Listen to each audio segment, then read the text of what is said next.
नमस्कार विद्यार्थियों, आज पुनः एक बार फिर केमिस्ट्री प्रैक्टिकल में आप सबको एक और प्रैक्टिकल जो कि पहले आपको एक बार बताया था उसी क्रम में एक दूसरा और एक्सरसाइज आज आपको बताने के लिए यहाँ केमिस्ट्री लैब में लेकर आए हैं। ये जो सामने एक बॉल एंड स्टिक मॉडल आपको दिख रहा है, इसके बारे में हम लोग पहले चर्चा कर चुके हैं। पुनः एक बार बता देते हैं कि ये बॉल स्टिक मॉडल है जिसमें कि ये जो काला वाला बॉल आपको दिख रहा है इसे हम कार्बन मानते हैं और कार्बन की चतुष्फलकीय संरचना होती है। उसी आधार पर ये चतुष्फलकीय एक संरचना बनी हुई है जिसमें 4 अलग अलग एटम्स या ग्रुप ऑफ एटम्स लगे हुए हैं और ये 4 बॉन्ड्स हैं। ठीक है, तो इस बॉल एंड स्टिक मॉडल की सहायता से हम किस तरीके से किसी कार्बनिक यौगिक का R और S विन्यास ज्ञात कर सकते हैं, ये हमारा उद्देश्य रहेगा। ठीक है, तो उसको हम किस तरीके से लिखेंगे कि दिए गए ऑर्गेनिक कंपाउंड का R एंड S विन्यास बॉल स्टिक मॉडल की सहायता से ज्ञात करना।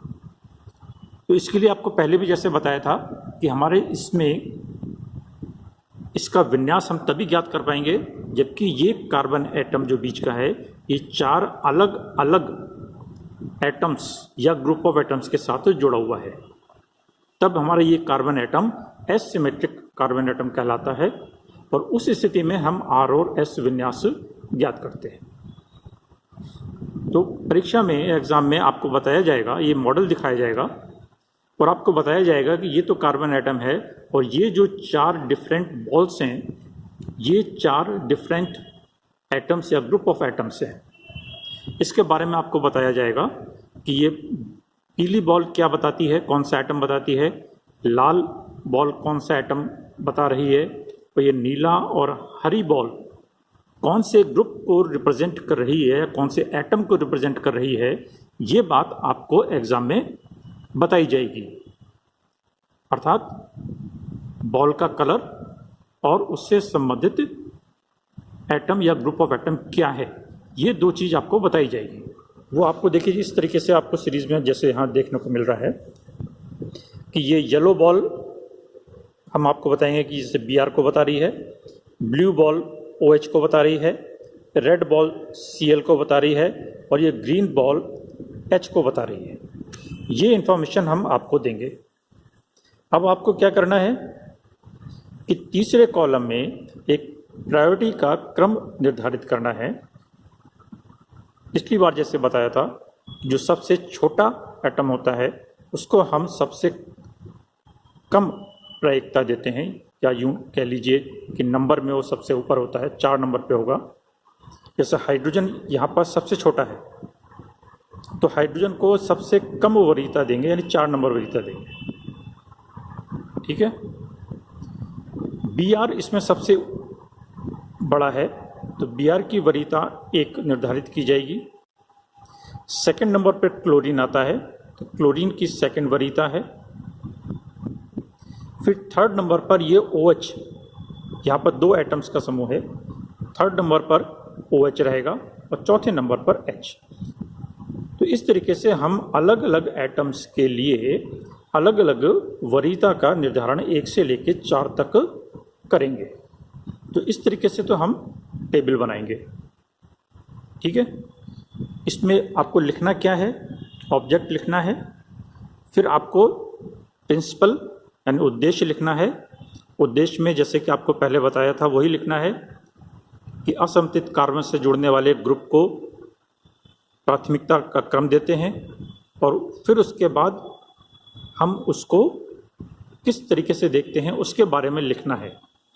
आपको पिछली बार अगर ध्यान हो तो आपको बताया था कि जैसे ये आपका मॉडल है, ठीक है, इस मॉडल में आपको बताया कि ये हरी वाली बॉल देखिए यहाँ पर ग्रीन बॉल जो कि H को रिप्रेजेंट कर रही है, इसकी वरीयता क्रम 4 है। तो जो सबसे कम वरीयता वाला होता है उसको हम एटम को अपने से दूर रखते हैं। तो इस H को यानी इस हरी वाली बॉल को हमने अपने से दूर रखा है। बाकी सामने आपके पास ये 3 बॉल दिखाई देंगी, ठीक है। अब इस 3 बॉल में हमने आपको क्या बताया कि येलो बॉल Br को बता रही है, यानी जो पीली वाली बॉल है सबसे ऊपर ही वो Br को बता रही है, यानी इसका प्रायिकता क्रम 1 है। OH किसको बता रही है? ब्लू वाले को।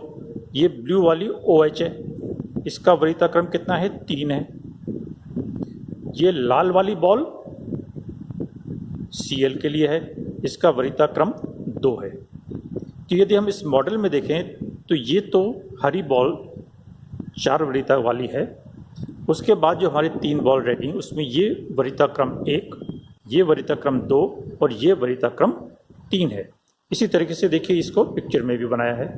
ऊपर Br लिया है, इधर लाल वाली बॉल Cl ली है और इधर OH लिया है, ठीक है।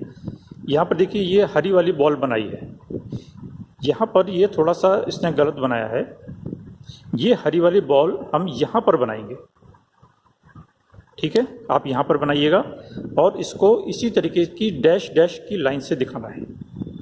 डैश डैश की लाइन से दिखाने का तात्पर्य है कि ये एटम जो हाइड्रोजन वाला यहाँ रहेगा वो हमसे दूर है या कागज से नीचे है, ठीक है। तो इस हाइड्रोजन एटम को यहाँ पर दिखाते हैं अगर, तो ये ऐसा लगता है कि ये हमारी तरफ है, जबकि हमें करना क्या है? हाइड्रोजन को अपने से दूर दिखाना है। तो इसको थोड़ा सा पीछे की तरफ दिखाइएगा, यहाँ पर दिखाइएगा और इसको डैश डैश करके लाइन से दिखाना है, ठीक है। तो ये 3 एटम फिर हमारे सामने रह जाएंगे। तो अब इनका प्रायिकता क्रम क्या हो गया? 1, 2 और 3, ठीक है। इस तरीके से हम इनका प्रायिकता का क्रम का निर्धारण करेंगे और फिर इसके बाद देखेंगे कि हम 1 से 2 होते हुए और 3 में जाना है। तो ये जो हमारा सर्किल बनेगा वो किस तरीके का सर्किल बनेगा? ये सर्किल इस तरीके से एक क्लॉकवाइज डायरेक्शन में बनेगा, यानी इसको हम यदि आप देखें तो ये यहाँ से इस तरीके से ये घूमेंगे, तो ये क्लॉकवाइज यानी घड़ी की दिशा में घूमेंगे।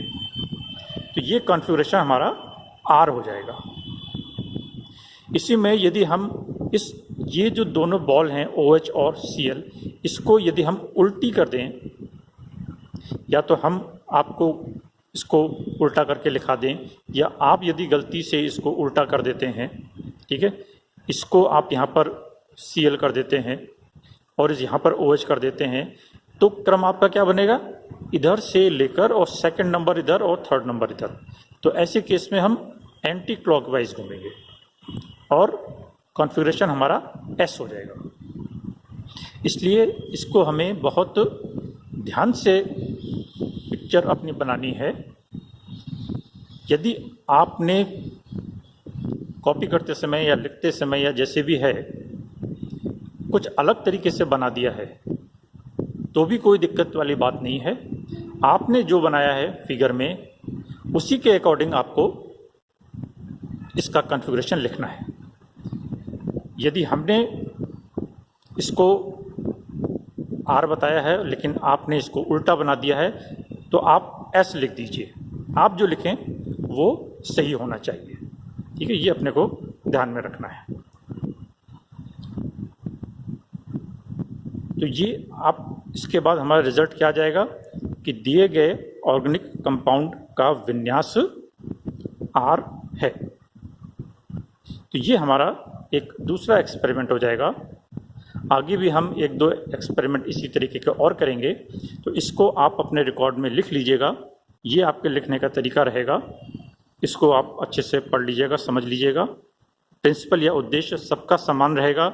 ये जो टेबल है ये आपको पहले वाले एक्सपेरिमेंट में आपको अलग बताई गई थी, इस एक्सपेरिमेंट में यहाँ पर टेबल अलग है। तो ये 2 एक्सपेरिमेंट आपके लिए हो जाएंगे। आपको डायग्राम भी इसी साइड में बनाना है और डायग्राम उसी के अकॉर्डिंग बनाना है जैसे कि आप टेबल में लिखें। उस डायग्राम में आपको इसको बॉल को कलर भी करना है, यहाँ पर उस एटम को भी बताना है और उसका डायरेक्शन भी दर्शाना है। क्लॉकवाइज है या एंटी क्लॉकवाइज है। जैसे यहाँ पर इसने दर्शा रखा है, तीर से क्लॉकवाइज है और आर का कन्फिगरेशन है। तो इस तरीके से हमारा ये एक एक्सपेरिमेंट और हो जाता है। तो टोटल 2 एक्सपेरिमेंट हो गए हैं। आप इनको लिखना प्रारंभ कर दीजिए ताकि बाद में आपको एक साथ रिकॉर्ड ना बनाना पड़े, और जब हम प्रैक्टिकल में आने का समय मिलेगा तब इसको सामने से करके भी और दोबारा देखेंगे।